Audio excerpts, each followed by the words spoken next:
So today I'm going to give a talk on presentation technology. What we're going to do is actually give two parallel talks. We don't have to worry about interruptions because I'm going to interrupt myself to tell you what I'm doing while I'm doing it. And so what I thought I'd do first is go through some of the technology and then do a demo with a live demo using some of the presentation techniques in PowerPoint, which is sort of the premier of the presentation software. There are plenty of others that are free and do almost the same thing, almost.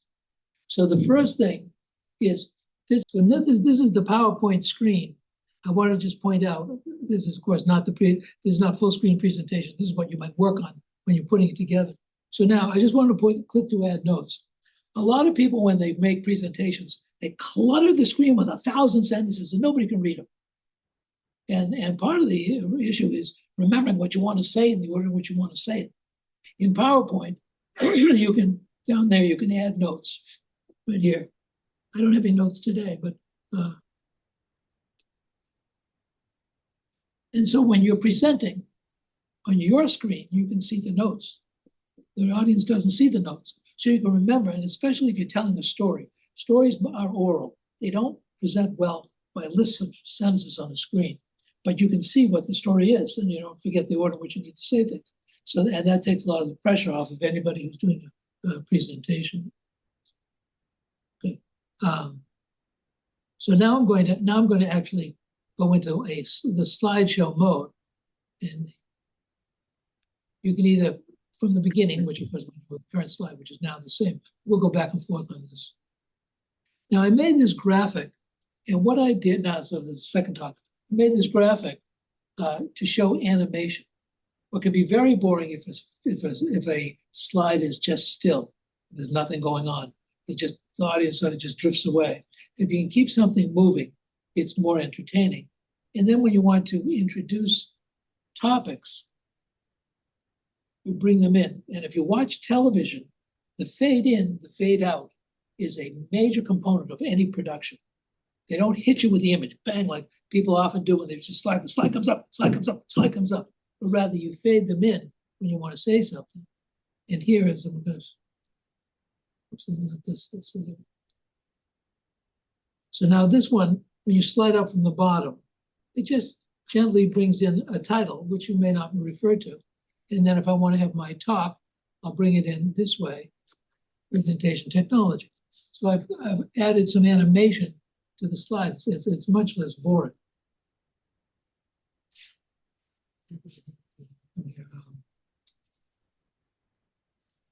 So the next slide, see how I faded that in? That's a 2-second delay. It fades in. So we're going to talk about the elements. Now, when you present elements or any list, it's best to use the animation. We'll go through what the animations are, but animation top down. So because people will know that if it slides like this, they know there's more coming. You're leading the audience in the thought process. So if you look at this here, see how the audio came down? And then we're going to talk about video. So the video comes down. So you know there's something below that. And then we're going to talk about animation. So that's how you'd use animation to lead the audience into your thought process. And you would, if I had notes to talk about these things, I would, but I'd be able to see them and you wouldn't. So now again, see the fade in? Fundamentals of audio in presentations. You know, the fade in is very interesting if you watch it on television. It goes with the happy birthday to you, if you know what that is, but probably don't. If you want to change scenes, like you look at, what's one with Jerry Orbach, Lawnwood. They do some things I like, some they don't like. They're at the gruesome crime scene, and Jerry Orbach is looking at the other detective, you know, like that. And then they have to go back to the police station. So they'll do a fade out with Jerry Orbach and a fade into the police station. But actually what they do is they show him looking at the other detective, and they give a 2-second look with no dialogue. In the dialogue first, in the video second. So they go, and then he says to himself, happy birthday to you. And he holds that grim face for that amount of time. Then it fades in. Sometimes they'll overlap the images. And the police chief will be talking. Let's go, happy birthday to you, Mr. Mayor, like that, and should introduce you. And that way, You know the seat's going, you know the seat's coming, new seat is coming, you know it's a different place. Now, what they do also, a lot of times, which I don't like, is they play those chimes that go bong, bong, bong. Don't tell the people you're changing the scene. That's like, here's my director talking to you now. The idea of the art is to not do that, to just leave the audience and not know you're doing it. Once you tell them you're doing it, you lose the audience. I don't think that's the bong they used, which I don't like. That's just me. They didn't ask me. So let's go to the next slide. So now I'm going to let this guy talk. He really does a good job on talk about microphone basics. Now, this part of this is I entered the URL into, like just George Gamoda did this too. I entered the URL into my slide presentation. I'm going to the internet to pull this guy off. Steve was nice enough to record in case this doesn't work, but I should be going right from my presentation. This is not on the program itself. Hi folks, welcome to another episode of Mixed Signals. Today we are talking about microphones. In this video, we'll be going over all the different types of microphones, their characteristics, and how they work. We'll also talk about some additional functionality you can find on some microphones, as well as talk about some accessories to help you get a better recording before doing some recordings ourselves so that we can compare the sound of several microphones with each other. Let's get started.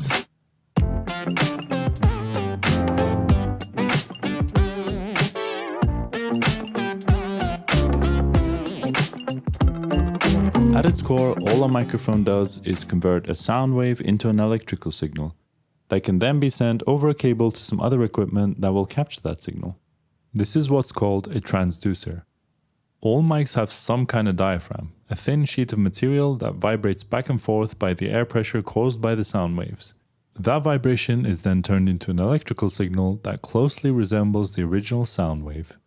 The way that conversion happens, though, is different for different mic types. Also, different mic types exhibit different sensitivity to sounds coming from different directions and distances. Therefore, we need to group the mics depending on how they convert the audio signal to electricity, as well as how they respond to sounds coming from different directions. These characteristics will define the pros and cons of the different microphones, as well as their ideal usage situation. So let's dive deeper into the specifics of microphones. Dynamic microphones use what is called electromagnetic induction to convert audio signals to electricity. Now, that might sound complicated, but all it means is that the diaphragm that we talked about earlier is attached to a coil of wire, and that coil is placed inside the magnetic field of a very strong magnet. As the sound waves start coming in, the diaphragm and the coil will start moving rapidly inside this magnetic field. As a result, current will start flowing in the circuit, and this is what we call electromagnetic induction.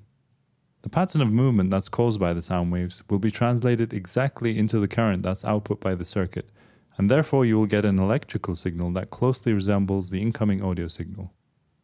This operation is basically the reverse of how a speaker works. One of the main benefits of dynamic microphones is that because the circuitry is actually relatively simple, they're cheap to produce. And even the top tier dynamic microphones are significantly cheaper than the best microphones from the other types. The legendary SM57 microphone, for example, is a very popular and versatile dynamic microphone, and it comes in at just under £100, or the price of about 23 Big Macs. Another characteristic which is potentially an advantage is that they have low sensitivity. In a nutshell, this means that they won't pick up background sounds, for example, a creaking chair or a truck going by outside, and instead they will pick up the sounds that you actually intend to record. They're also far better at reacting to very, very loud sounds. So if you're planning on recording something really loud, like some drums really, really closely mic'd, then dynamic microphones could be a good choice for you. In condenser microphones, the diaphragm is made up of a metal plate that sits in front of another metal plate, which is called the backplate. These two plates together act as what is called a capacitor, which is a small device that can store small amounts of electrical energy. Surprisingly, this property is called capacitance. As the sound waves hit the diaphragm, this changes the distance between it and the backplate, and that will change the circuit's output signal. And therefore, like in the dynamic case, the electrical signal that is produced will closely mimic the behavior of the diaphragm as it responds to the incoming audio signal. Now, unlike dynamic microphones, condenser microphones need external power to function. They are what is called active, as opposed to dynamic microphones, which are passive. That power can be supplied internally from batteries or externally from a power adapter, a USB connection, or more commonly through the cable itself, the XLR cable. That way of supplying power is called phantom power, a 48-volt electrical signal that interfaces, preamps, and mixers can send at the press of a button. It sounds much more exciting, but that's all it is. So in short, you need some way of sending power to your condenser microphones, otherwise it won't work.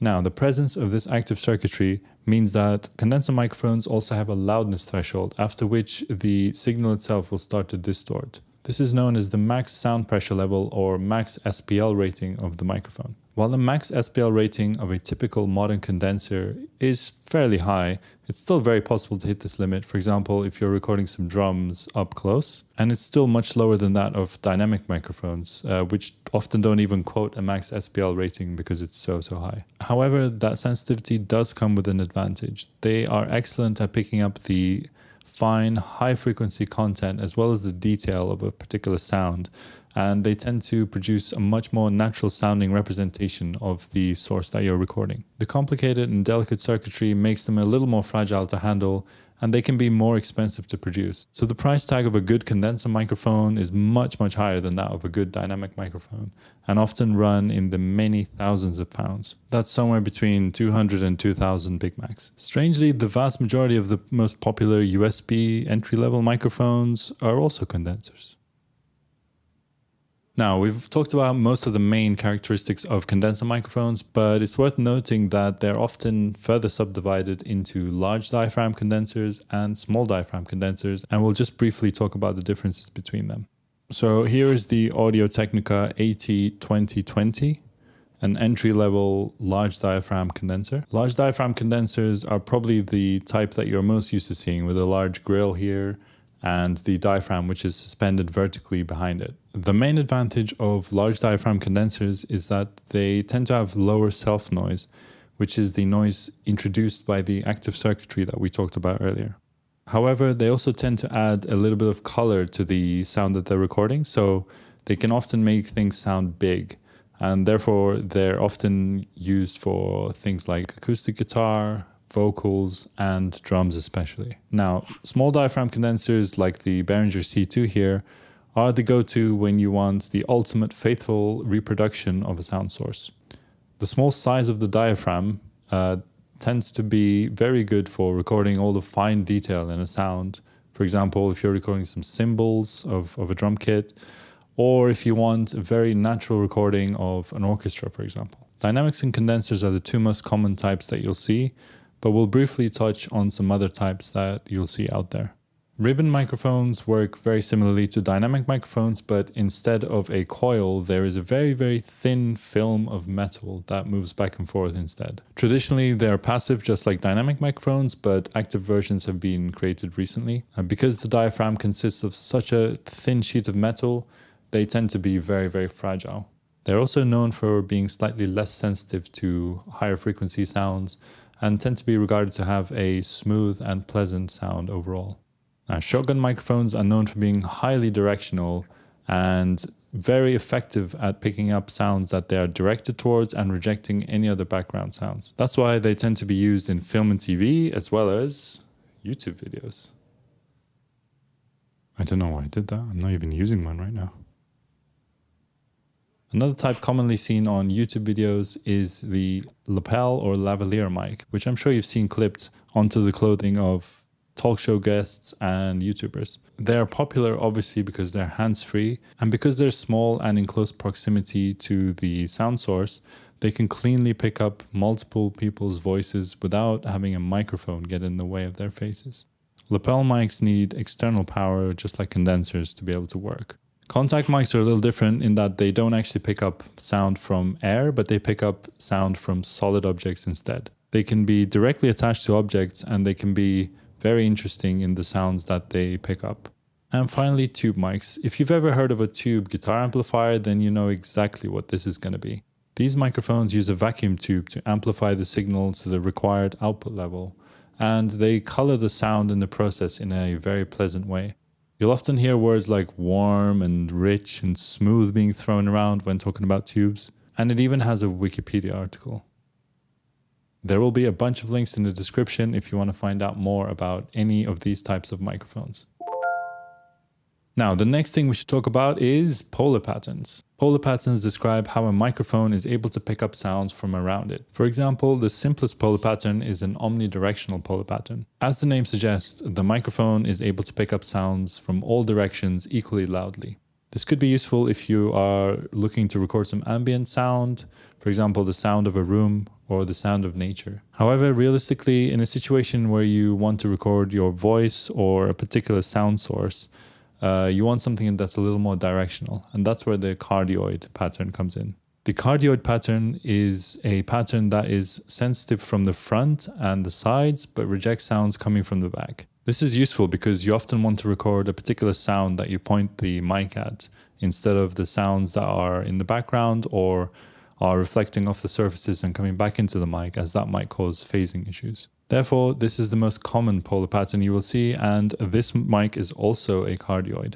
There are also a couple of variations of the cardioid pattern called the supercardioid and the hypercardioid, which are slightly narrower on the sides, but they tend to pick up a little more from the back. Just for the sake of completeness, there are two more polar patterns that we should talk about. The first is a figure of 8 polar pattern. This polar pattern picks up sounds from the front and the back and rejects sounds coming in from the sides. The vast majority of ribbon microphones tend to have a figure of 8 pickup pattern because, as you can imagine, any sound that could move the thin piece of metal one way could also move it equally from the other direction, so they tend to pick up from both sides. This can be quite useful for picking up sounds which are opposite each other, for example, two people having an interview with each other. The second is what's called a lobar pattern. This is a highly directional pattern and consists of 4 very narrow and directional lobes sitting in a sort of cross pattern. This is commonly seen in shotgun microphones that we mentioned before, again because they are very selective in the sounds that they pick up. Now, most microphones have a single polar pattern, but there are some that come with switches that enable you to change the polar pattern so that your microphone can be used in a variety of situations. There are also other switches that you can find on microphones which can be quite useful. The first one is a pad switch found on microphones with active circuitry such as condensers, and this allows you to reduce the microphone's output signal by a certain amount. As we said earlier, condenser microphones can start to distort when recording really loud sounds such as drums, so a pad in this situation could be really useful. The next switch is a filter switch, often in the form of a low frequency roll-off. This will allow you to avoid picking up rumbly type sounds such as the sound of engines or hums like mains hum. Now, speaking of avoiding unwanted sounds, there are a couple of mic accessories that are used to do just that. Microphones often sit on a boom stand, such as this one, and any knocks or bumps into the stand will travel up the stand and into the microphone, and will register perhaps even louder than you're hearing through the air. This is even worse with mics that sit on a desk, such as USB mics, because this time they can pick up any sounds to do with the desk, such as typing or tapping as well. A shock mount essentially places the mic in a sort of cradle and isolates it from any of these objects, which means the impact of any knocks or bumps will be severely reduced. And the other main unwanted type of sound when recording vocals is plosives, which are the syllables that create a rush of air going into the microphone, such as P. Peter Piper picked a peck of pickled peppers. Getting a pop filter such as this will help you reduce the popping sound that you hear when this happens. Now, the last thing we should talk about before we move on to the demos is mic positioning. Now, obviously, the closer you get to the microphone, the louder it's going to be. But there is another characteristic that becomes apparent when you do this with directional microphones, such as cardioid microphones. As you get closer to the microphone, you will hear that the sound becomes bassier. This is what's called the proximity effect. This is obviously something you can exploit if you wish you were born with a little more rumble to your voice. But it's not just how close you are to the microphone that makes a difference in the sound, it's also the angle at which you speak into the microphone. So for example, with this microphone, the diaphragm is placed in this way. So if I speak directly into it, this is what's called on axis. And if I move back round to where I was and I'm speaking a little more perpendicular to the diaphragm, this is what's called off-axis. This tends to result in a sound that's slightly less in the low end and has slightly less of the higher frequencies as well. Now, if I go even further around, you will start hearing the effect of the cardioid polar pattern kicking in, and it will start sounding a lot more tinny and also quieter as I go around. So if I just do that now, if I keep going round and round and round and round, and even more to the side, and then I come back round again, and my voice should be a lot more natural now.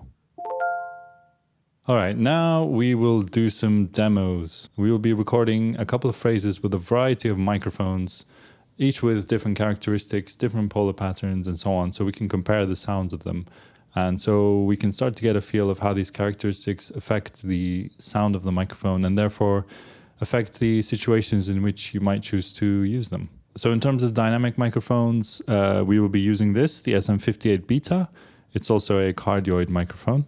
As a large diaphragm condenser, we have the AT2020 from Audio-Technica that I showed earlier. Then as a small diaphragm condenser, we have the Behringer C2 that I also showed earlier. Now we also have the Rode NTG2, a shotgun type microphone. And we also have the lapel mic, the Rode Lavalier Go that I also showed earlier. So I will try and record these phrases both on axis and a little bit off axis, so that we can get a feeling of how they respond.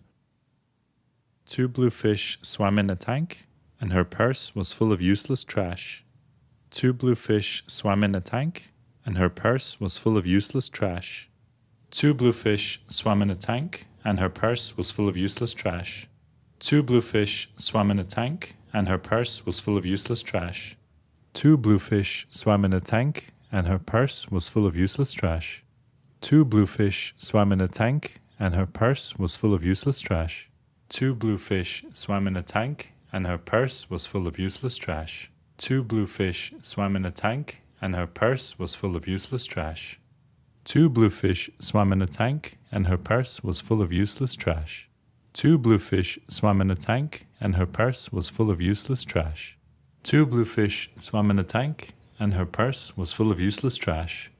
2 blue fish swam in a tank, and her purse was full of useless trash. 2 blue fish swam in a tank, and her purse was full of useless trash.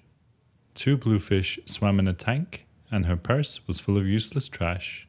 2 blue fish swam in a tank, and her purse was full of useless trash.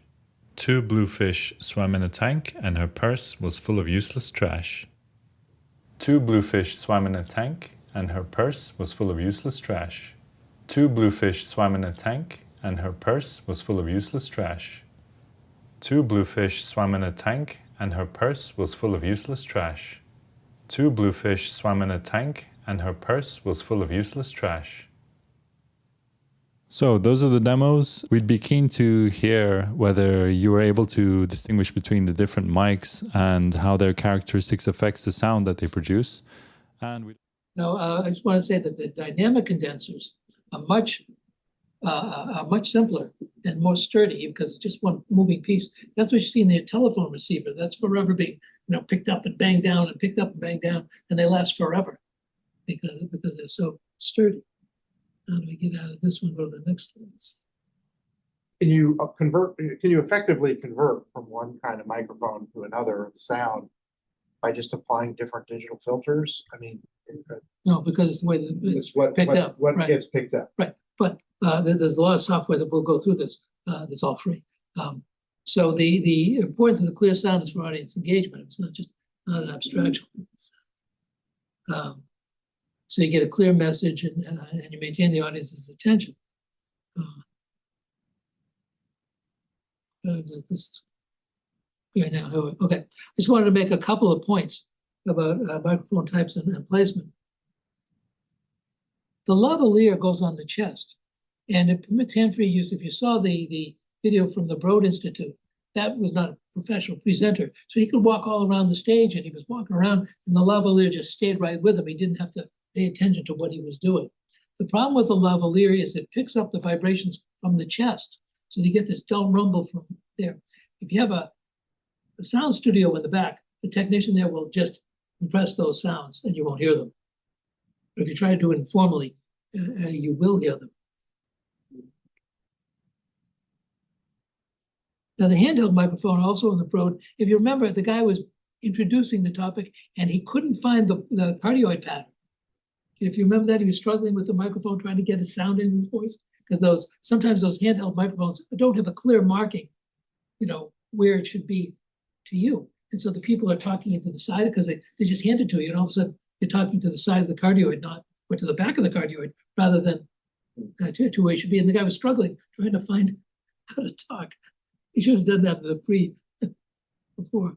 Headset microphones, which I like to use at home, because if I'm talking in conferences at home, you could be doing anything and the microphone stays right in front of your face, and you get no feedback because you don't have to worry about your volume or anything, because the feedback sound only goes in your ears.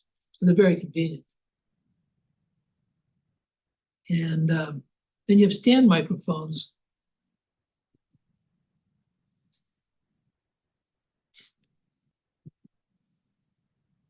The stand microphones are obviously like Elvis Presley would use, and they performers like those. The boom microphone, he showed that you can just. Steve has one of those where you can just move them in and out of the way. They're very convenient because they're always set up, and yet they're not in your way in your desk. Now, for managing the background noise, that's pretty important. You really don't want any background noise, so you use a directional microphone. Now, I want you to watch this presentation. I have a square there that tells the audience, this is the point I'm making. See that, the purple square. Now I'm going to capture sound and minimize the background noise. Now let me move my cursor. Now I go to the next one. I move the box down and then fade in my next point, sound dampening. So you're not, even though the slide is cluttered, it is cluttered, but it isn't cluttered because the square guides the eye. Let me see, pull that down more. And then if I go to the next point I want to make, square goes down again. You talk about audio settings optimization. So having the moving squares simplifies a complicated slide. And here are directional, the cardioids. Here's the omnidirectional, here are the two cardioids. And this is, he said some of them now, almost all of them have switches now. And you can, so if Dave and I were having a conversation, we would use this one here. If I were alone, I would use this one here. And here again is the omnidirectional and the cardioid. The stand microphones are very popular among YouTubers, and sort of the gold standard, not the gold standard, but the ones commonly used is the Blue Yeti. It looks like a large mass microphone with a large diaphragm, like you talked about, but actually it's it's good, it's a good item. It has three small diaphragms that pick up the sound, and that's how they shape the cardioid, which you can switch on this, you can switch the cardioids. And it's desirable because it's all is a USB port, you just plug it into a USB port, and it works. And here's our omnidirectional. Now this is shotgun. This is what performers like, because this gets only their voice. They can control, or the sound technician can control what's going to come through. And here's our pop filter with the plosives. Here's our boom microphone, which Steve has. And here you can talk right into the end of it, give yourself a mellifluous voice so you can talk to the side and get a little tinnier. Now the prices, the Blue Yeti is $100, and the 5-Fine boom microphone is $64. They're not expensive. That's why there's so many webcasts. You can set yourself up for about $200. You get a whole webcast. Now, sound clouds. Piano is very hard to mic, no matter what they say. If you have a regular single microphone in the center, you'll pick up the center sounds, but you'll miss the treble and the bass. If you move it over here, you're going to pick up the bass, and you're going to lose the center middle C area, and you're going to lose the upper range. And if you put it over here, obviously you're going to lose the lower ranges. So they put in multiple microphones trying to get as best they can the sound of this large instrument, which also is very loud. And that's in contrast to the violin. The violin is a soft instrument. You can't press on something and make it louder. It's not like electronic acoustic guitar or something. You can't make it loud. So you have to mic it up close. But if you get too close, you get the sound of the bow scratching. That's what the violinists do. They have the bow scratching, and sometimes the strings on the fret there area will scratch. So the microphone has to be away. So it's about 3 or 4 feet away.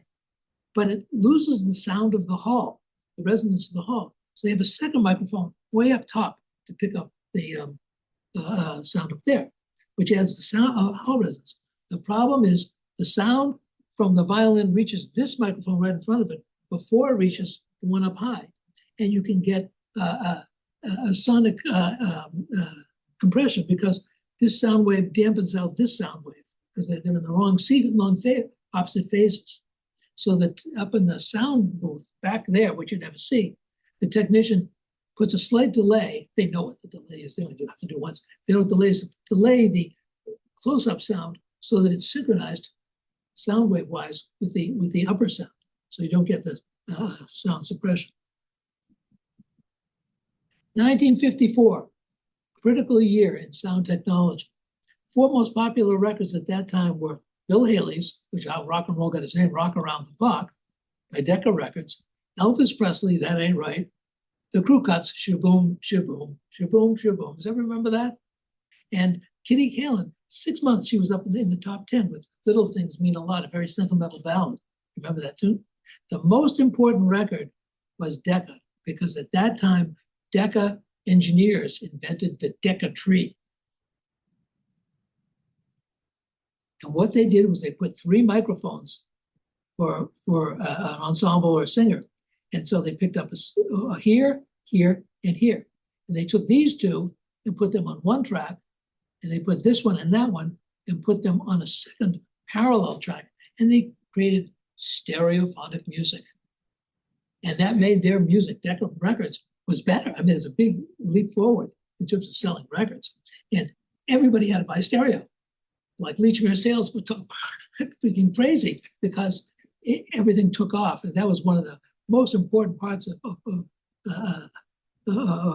music, electrical control of music, was the Decca tree, which is now everywhere. And so you have your 3 pickups here, and then the sound mixer would mix it later on from the recordings. Now the video elements. I want to talk about frame speed. Hollywood movies are filmed at 24 frames per second. Originally, that was because they needed a certain amount of exposure to get the picture in to the film. And if you had too many frames, it got expensive because the film cost money. And they settled on 24 frames per second, which has a jitteriness to it. And as the technology improved, you could make 30, 60 frames per second. People didn't like it. That jitteriness, the jitter, improves somehow improves the presentation. And they call it the soap opera effect. If you got too many images, 30 or 60 images per second, it's too smooth, and the audiences didn't like it. And they went back to the 24 frames per second, which is what they are now. Now that compares to television, it's 30 to 60 frames per second. And now with the modern television, if you turn on a talking head, it'll be 30 frames per second. If you turn on a football game, automatically it'll go to 60 frames per second. The smoothing. Use more bandwidth, of course, but if you see a football pass at 30 frames per second, it'll go. It just won't be good action. Now the internet is 30 to 60 frames per second. 30 is good for talking heads, and 60 for more action. And the computer games are remarkable, 144 frames per second, and that all has to be handled locally in the computer. You can't get this kind of speed over the internet. So how do you handle 60 frames per second, let's say, for example, in a 24-frame movie? It's not an even number. So what they do is this. 60 by 24 is not an even number. So the solution is TV alternates between 2 and 3 refresh cycles.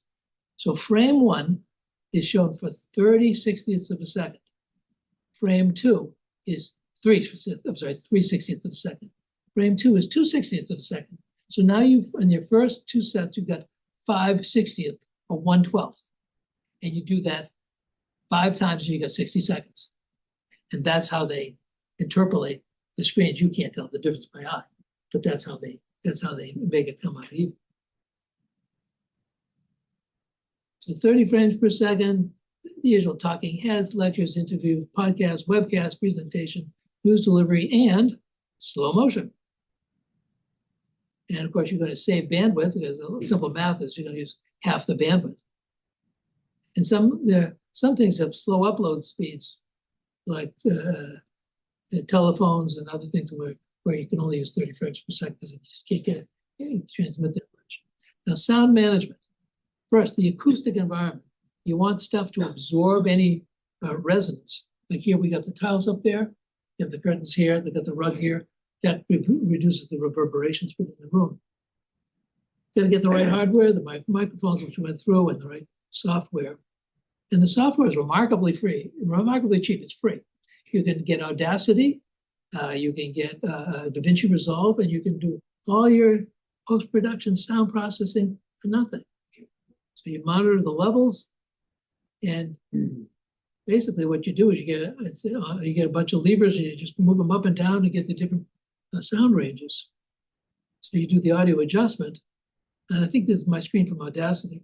You just make them go up and down. Now I have a tinny voice, so what I would do with my voice if I'm recording something is I compress the upper range and I raise the lower range, not the very bottom, that'll be like that, but sort of in the lower range. It makes a much better sounding voice than I actually have. That's how they do it. Now the actors on the screen, they just do whatever voice they have. And in post-production, the sound technicians, well, if you spoke too softly in the scene, they're going to raise the tone of your voice. If it's too loud, they're going to lower it. They're going to give you more bass. They're going to do more treble. It's all adjusted post-production. So the actors just do their thing.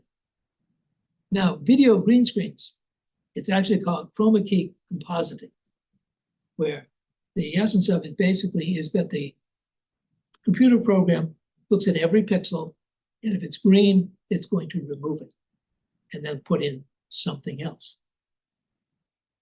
It began actually with blue, and the theory with the color wheel. The color wheel is this. The most important thing to show. The most important thing to show is the skin tones. If skin tones are off, it looks wrong. Anything else, if your shirt is a little blue different, nobody notices. A little purple, nobody notices. They notice that the faces are. So originally, they used a blue screen because that was farthest from the face. So they extract all the blue. There's no blue in the face, unless you have blue eyes. But the digital cameras came out, and they, for some reason, which I have no idea why, they have twice as many green sensors as red or blue. And so removing the green makes a cleaner cut for the computer software. So now productions use green screen rather than blue screen. And the green screen has its own problems. Here's our color wheel.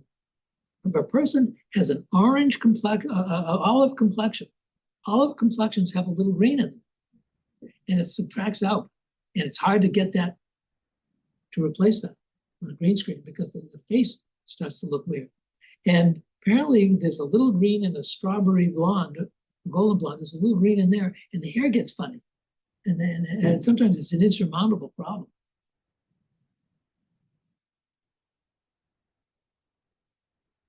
And you can get your own blue or green screen because the chroma will do whatever color you want for $34.99. Shows you how cheap it is. And I thought we'd do an animation demonstration, but before I go to the other, it's on PowerPoint, I wanted to show you the Ken Burns effect. If you remember Ken Burns, he's the guy on WGBH and things. He makes these wonderful documentaries on the Revolutionary War and the Civil War, and his images are from that period. And so all he has is still images. Now, he did not invent this effect, but he uses it all the time, so it's called the Ken Burns effect, where he makes the image enlarge and move while he's talking about the birthplace of so-and-so and how they did that, how they did that. So what it'll start out with, now how is I open the screen like this, so you know his presentation. And now he talks about so-and-so was born in this little house in the prairie, and they live in the bedroom upstairs, blah, blah, blah, and he'll do this for a whole minute and enlarge and move it across the screen so that you have motion on the screen as well as just the audio component. So that's called the Ken Burns effect. And I'm going to close this one here.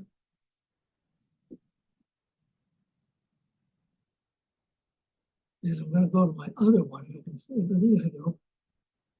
First, I'm going to get rid of this thing here. I don't want this mouse pointer. Okay, so now we're going to do a little presentation software.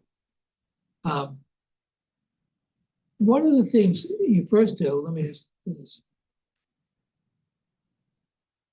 People often start out with a white background because that's what comes up on PowerPoint. The most readable page is black with white print. Legible is if you make out the letters. Readable is how well you can read it. Black with white print is the most readable. White with black print has to be because ink is so expensive. That's what the print industry did. But on a screen, it's a little bit harsh. And it presents better if you have the fill blue rather than dark and have the letters light. So so when you do the color fill, you pick a color here. I'm going to pick dark blue. And if you're doing the, let me get rid of this thing here.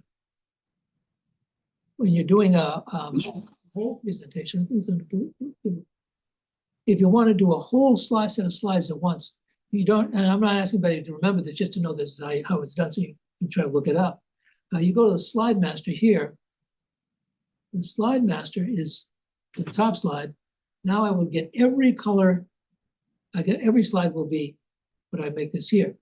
Now what you want to do is you want to do the fonts, and this is, go to different color fonts. Here's black, go to white, make all the fonts white. You don't have to ever do it again on the program. And then I have to, but one more thing. You pick the font style here. Let's see. Now there are different fonts, and one of them, let me put a serif font in here.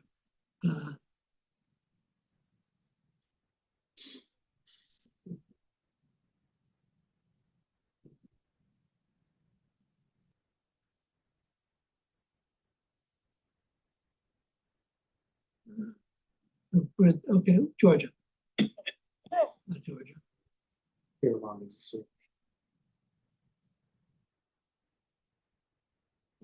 is it not coming out Georgia? You can't do it. You just put. It did. Yeah. It isn't coming here. I'm going to do it this way. Info me. It's in Calibri now because it's my favorite. And here we'll go to now the serifs were, the Romans had only capital letters, and they found when you chisel a capital letter into a stone, the corners get very raggedy. So they added these little serifs here. You see, like on the master, see those little lines there, and it made smoothing so you could make a little groove and it didn't get chipped and be irregular.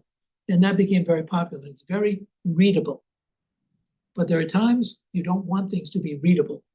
You want people to slow down. Reading comprehension, the slower you read it, the better your reading comprehension. Which is why if you look at a stop sign, it's bright red background, and it's all capitals because that's slower. Sans serif font, no serifs. So you slow down, your reading comprehension improves, and you stop, hopefully. So we're going to go with it. So generally on the slide, you want to use a sans serif font. And the one I usually use is Calibri here, because it's really sans serif.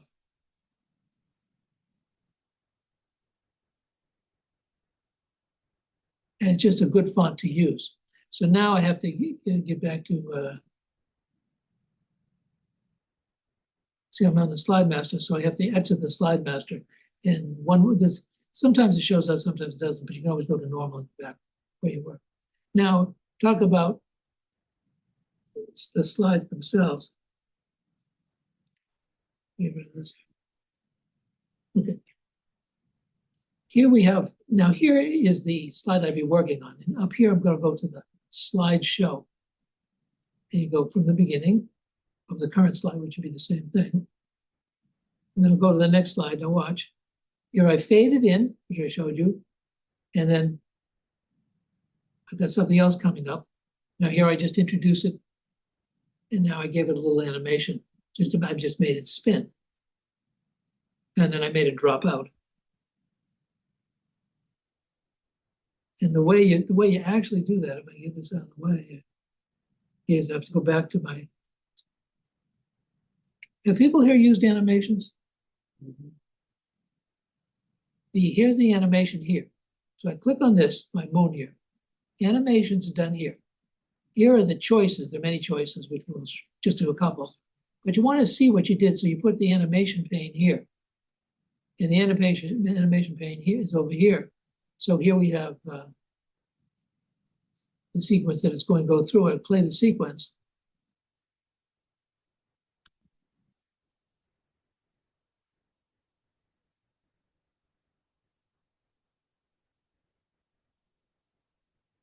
I just made it go around in a circle.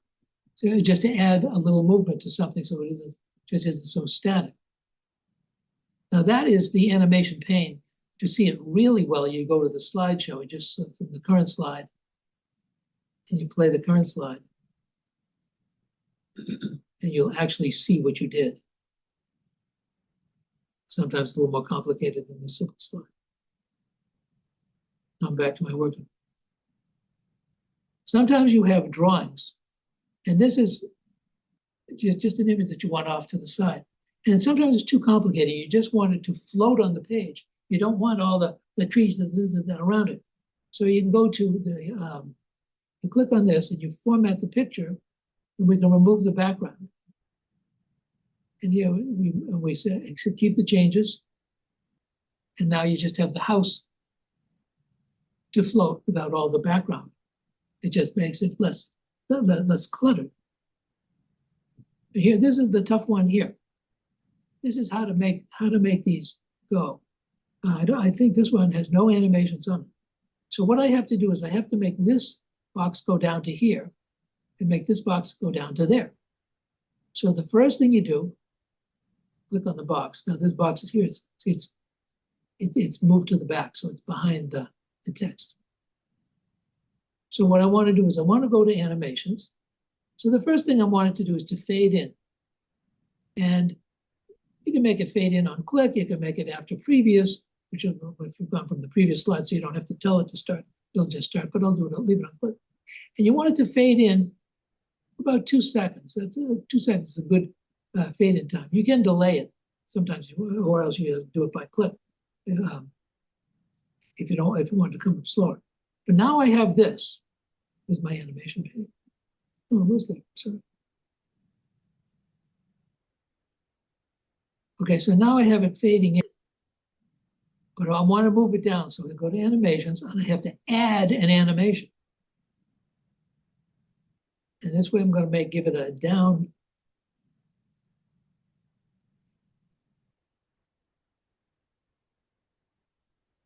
Like that. Now, that's the first one. Now I've got to go to the second one and give this for animation. First, I have to have it appear. And then I have to add an animation. Give it a down. Go to there. Now this one won't disappear unless I make it disappear. So, which I'm not going to bother to do it, but this time's running out. I want to obsess sometimes, so I won't do it. But then if I play it, the first one will move to the second down. Now I'll make that back one disappear, and then the third one will go down. And that's how you move the boxes. Oh, I want to show Alfred E. Newman here. Now here, I guess that's how he is. Okay, I just want to show you. I put Alfred E. Newman small here, and then Alfred E. Newman big here. We go to transitions. I do morph. Like that. So if I go back to the previous slide, and I'm talking about Alfred E. Newman, and then I go to the next slide. Oh, I got to do a slideshow. Current slide. Got Alfred E. Newman, I'm talking about Alfred E. Newman, and then I just want to keep talking, and this is the Ken Burns effect. So that I can have a little movement on that. That's how you do it now. Transitions and animations are actually the same thing. Animations apply to an object, transitions apply to the slide, but the features are the same as to how you handle them.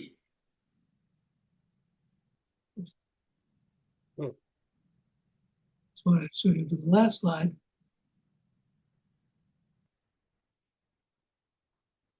To show the fireworks in a bounce. And that's the end. Okay, done with my demo.